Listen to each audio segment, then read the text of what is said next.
O que mais influencia a nossa genética? Porque o câncer é uma alteração genética, Sim, de certa forma. sim. É, assim, a gente tem que separar os tipos de câncer, tá? Aquele que você vai para o sol, tá? E toma radiação solar, né? Ou para essa própria luz aqui, se você não passa protetor, a onda vai lá no DNA e começa a agredir o DNA, tá? O nosso DNA aguenta porrada por um determinado tempo. Agora, todo dia você vai lá e toma um torrão, toma um torrão, toma um torrão. O que você está fazendo? Você está pegando um fator e estimulando as tuas células a se renovarem acima do normal.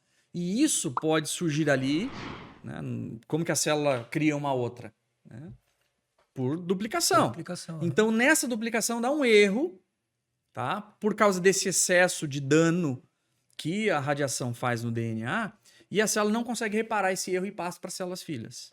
E ali vai surgir um câncer ou um tumor de pele. Isso é uma coisa. Né? Então, um fator ambiental específico que vai lá e causa a neoplasia. Então, vamos tirar esse tipo de câncer. Vamos pensar naqueles que envolvem fatores Genéticos. multifatoriais, incluindo o genético. Entendi. Mama, pulmão, pâncreas, né? Que tem aumentado bastante. Então, esse tipo de câncer tem uma influência genética alta. É lógico, é influência. Sim, sim, sim. É uma conjunção de É fatores, uma né? conjunção de fatores, exatamente. Doutor Eduardo, pergunta que não quer calar. É muito caro fazer um teste desse? Porque eu sei que existem categorias, né? Você Sim. vai, se você quiser estudar só para o câncer, pode. Se quiser estudar só para uma Huntington, pode. Se de repente o cara quisesse, sei lá, vou dar de presente para o meu filho, porque, ó, cara, eu acho que isso é um presente. Você dá informação para a pessoa, para ela poder viver a vida dela, sabendo que ela tem que cuidar de A, de B, de C, para mim é um presente. Eu sei que tem gente que se preserva o direito de não querer saber. E eu respeito também. Eu respeito também. Mas acho que com toda a tecnologia que a gente tem hoje, cara, a gente não olhar um pouquinho para isso, sei lá, é até um desleixo nosso. Mas, obviamente, que a pergunta que vem à cabeça é: bicho, cara, esse troço desse deve se custar 30 mil reais. Mais ou menos, pra gente dar um chute assim, tipo de começo. Nós estamos falando de quanto? Tá.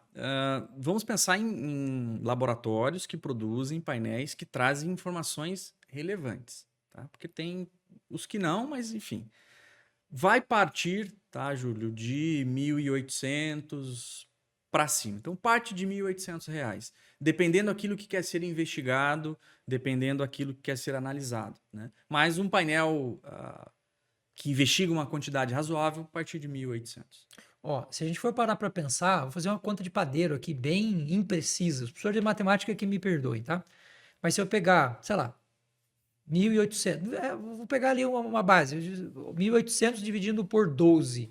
Se você for guardando ali 100, 120 pila por mês, você consegue matar isso rapidinho, numa vez, porque você faz isso uma vez na vida, né? Uma vez na vida. Ou, por exemplo, sei lá, a criança fez um teste hoje, daqui a 20 anos pode aparecer uma outra alteração ou não. Não, no máximo que pode acontecer é assim: a criança fez um painel hoje, daqui 20 anos vai fazer de novo. A informação de base de literatura, né, a Pode ter mudado. ciência, Entendi. mudou. Então, a interpretação, né, ou pode ter mais informações a partir daquilo, mas o DNA daquela criança ele não muda. Entendeu? Então, a informação que nós temos a partir da literatura, sim, pode trazer ali variações de interpretação. Né? Por quê? Porque um painel ele é feito da interpretação da literatura que tem até o Sim, momento sim, atual. sim. Daqui a 20 anos Faz sentido. a gente não sabe. Porque a ciência é viva, né, cara? Ela não Sim, para nunca. A gente está aqui conversando, tem 10 artigos científicos sendo publicados por dia, por hora, né? E realmente é uma coisa que muda bastante. Sobre essa questão da influência genética, e a gente falou do câncer aqui, mas poderíamos falar de inúmeras outras patologias. Eu vi um estudo, acho que essa semana ou semana passada, que a gente produz entre 10 mil e 100 mil células cancerígenas todo dia, mais ou menos isso. É exatamente. coisa pra caramba, É né? bastante. Então, veja, ó, o fato de a gente falar do câncer, a gente tem que pensar em que esta célula foi super estimulada, ela se replicou, o corpo não conseguiu identificar, porque a gente tem mecanismos muito maneiros, cara. O sistema imune, que é uma coisa que eu adoro estudar, ele tem células, macrófagos, por exemplo, que identificam essa célula com um erro de codificação de DNA, ele vem aqui, ó, engole esse cara, fagocita ele. Então, para desenvolver uma doença como câncer, são inúmeros fatores durante um tempo relativamente grande, que eu acho que varia de pessoa para pessoa, mas não é uma coisa que surgiu tipo hoje e amanhã o cara tá com câncer, leva tempo, né?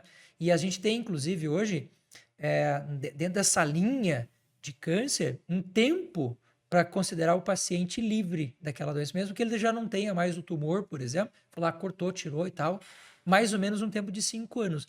Por que 5 anos? Existe uma explicação para isso? Porque assim, ó, bom, você explicou muito bem, né? A cada minuto a gente está produzindo uma célula cancerígena. Não quer dizer que a gente vai ter câncer. Uhum. Né? Nosso corpo vai lá, reconhece aquela célula errada, aquela divisão errada e destrói a célula. Normal. Mas se você estimular um determinado tecido, você está estimulando o erro, né? É que nem a da radiação, tá? Mas respondendo bem a sua pergunta, né? Por que 5 anos? Porque o que acontece? Se ficar uma única célula com essa alteração genética, ela pode virar 2, depois 4 e assim sucessivamente. Então, esse tempo de 5 anos é para que se detecte se não ficou nenhum foco, uma única célula, entendeu? Que possa, dali 5 anos, virar uma nova neoplasia, um novo tumor. O que não quer dizer que o cara tem que aliviar a barra depois disso, Pelo né? contrário, né? Ele tem que cuidar, porque ele tem aquela tendência. Ele já desenvolveu aquilo. Né? Não é aquela história de eu desenvolver e não vou desenvolver nunca mais. Pelo contrário. Ele tem aquilo ali, então ele tem que continuar cuidando. Ô, mano, presta atenção na cerveja. Meu irmão mais novo teve câncer de intestino. Ó, você cuida com a cerveja, hein, Piá? Esse final de semana você tá aqui em casa e nós vamos conversar. Eu li um livro que eu achei muito, muito legal, de uma autora chamada Alana Colen, que ela participou de um programa incrível, do qual eu fiz uma pontinha de parte lá na universidade que eu trabalhava, que foi o Projeto Genoma, projeto incrível, que teve como um dos princípios aí entender quantos genes, né, o ser humano tem, como é que se... Apesar de que eles estudaram um indivíduo, se a gente fosse estudar de cada um, seriam vários projetos. Mas o fato é que ali a gente teve, durante todo o projeto Genoma, gastaram 2 bi, cara, foi dinheiro pra caramba, milhares de pesquisadores pelo mundo todo, aquela coisa toda e tal. E eles tinham uma aposta naquela época de que o ser humano provavelmente teria muito mais genes do que a gente achava que tinha. Muito mais. E não foi tanto assim, né? Tem muitos passos no DNA que por muito tempo achou que não tinha função, né? Mas a gente sabe, e com o avançar da ciência, que a gente vê que tem função. Não é um gene que codifica, porque o que a gente chama de gene é uma região que codifica uma proteína. Mas tem várias outras regiões, né? Ou que codificam uma informação. Mas tem várias outras regiões que influenciam naquela região que produz a proteína. Então, e tem muitos testes que não analisam as regiões não codificantes do DNA. Mas a gente sabe que tem regiões não codificantes que influenciam na região que codifica, que influenciam na produção da proteína. Então, a ciência está avançando. Né? Inclusive, não sei se vocês sabem, mas se vocês sabem também, mas hoje já estamos envolvendo, eu faço um fiozinho de cabelo, parte dentro desse processo, que é o projeto Genoma Paraná. Cada estado já está selecionando pessoas para que a gente tenha um banco genético do estado do Paraná, para, obviamente, tirar um projeto Genoma Brasil.